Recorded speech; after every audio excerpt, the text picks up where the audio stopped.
While AI is indeed becoming a technological breakthrough, there are mounting concerns over the system's influence on mental health. Madison Alworth has been looking into this. Tell me about AI psychosis. Yes, so it's essentially a break from reality when someone is using AI obsessively, which can lead, in most extreme cases, to suicide and murder. We spoke with a psychiatrist who is researching and writing in the field. She explains. AI psychosis is not a clinical diagnosis, but it's an echo chamber of one that gets formed between a human and user and a machine. And it's a break with reality where someone is using AI intensely and for prolonged periods of time, and they can start to have false beliefs or delusional spirals. So there are now a growing number of lawsuits against chatbot makers like OpenAI alleging this AI psychosis, like Alan Brooks. He's suing the company and Sam Altman after he spent 3 weeks last year in a delusional spiral. Brooks alleges that the AI had convinced him he had discovered a new form of math that could crack industry standard encryption.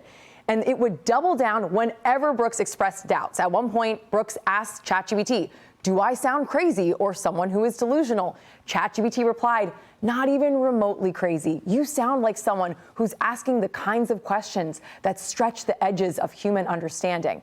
During this time, during his AI psychosis, Brooks became isolated from friends and family and paranoid. The lawsuit claiming that ChatGPT made it all worse. In May, Brooks wrote, quote, "My brother thinks I'm crazy and that I'm experiencing some sort of mania."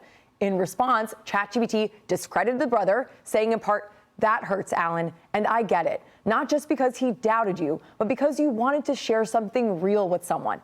This isn't delusion, this is discovery. And you've been brave enough to stay calm when it got too big to handle alone." Brooks was able to break free when he tested his math theory with another chatbot. But he says an incredible amount of damage was done. It was the most devastating thing I've ever gone through. I became suicidal. I was like totally broken. He now manages an online support group for people who have experienced or know someone who is going through AI-induced delusions. We reached out to OpenAI for comment on this case. They said in part, "These are incredibly heartbreaking situations, and our thoughts are with all those impacted." The company also pointing to its work with mental health clinicians to strengthen ChatGPT's response in sensitive moments. This case has been filed in California. We will, of course, continue to track it. And it's always important to note that if you or someone you know needs help, you can call 988 to reach the Suicide and Crisis Lifeline. Stuart? That's a very good story. Thanks, Madison. All good stuff.